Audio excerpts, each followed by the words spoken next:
நண்பர்கள் அனைவருக்கும் வணக்கம். இன்னைக்கு நம்ம இந்த வீடியோவில் இந்தியன் வங்கி வாடிக்கையாளர்களுக்கு மிக முக்கியமான அறிவிப்பு ஒன்று வெளியாகியிருக்கு. ஸோ அதை பற்றி தான் இப்போ நம்ம பார்க்க போகிறோம்.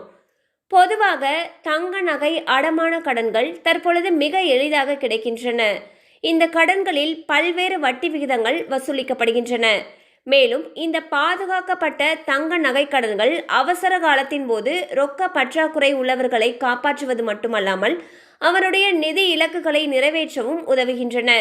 தங்க கடன்கள் பெரும்பாலும் சராசரி முதல் குறைந்த கிரெடிட் ஸ்கோரை கொண்ட கடன் வாங்குபவர்களின் முதல் தேர்வு. 5 லட்சம் ரூபாய் வரையிலான தங்க நகை கடன்களுக்கு இந்தியன் வங்கி 8.65% வட்டியில் கடன் வழங்குகின்றன. அதாவது 72 பைசா வட்டியில் கடன் வழங்குகின்றன. ஸோ பார்த்தீங்கன்னா இந்தியன் பேங்க் தங்க நகை கடன்களுக்கான வட்டி விகிதங்களை அறிவிச்சிருக்காங்க. அந்த வகையில் 5 லட்சம் வரையிலான தங்க நகை கடன்களுக்கு 8.65% வட்டி, அதாவது 72 பைசா வட்டி விகிதத்தில் கடன் வழங்கிட்டு வராங்க. மேலும் இது சம்பந்தமான அப்டேட்ஸ் உங்களுக்கு தேவைப்பட்டுச்சு அப்படின்னா நீங்கள் அருகில் இருக்கக்கூடிய இந்தியன் வங்கி கிளையை அணுகலாம். கண்டிப்பாக அந்த அப்டேட் உங்களுக்கு பயனுள்ளதாக இருந்திருக்கும் நம்புகிறோம். மேலும் இது போல் அப்டேட்ஸ் உங்களை உடனே ரீச் ஆகணும்னு நினச்சிங்கன்னா நம்ம சேனலோட தொடர்ந்து இணைந்திருங்கள். தேங்க்யூ ஃபார் வாட்சிங்.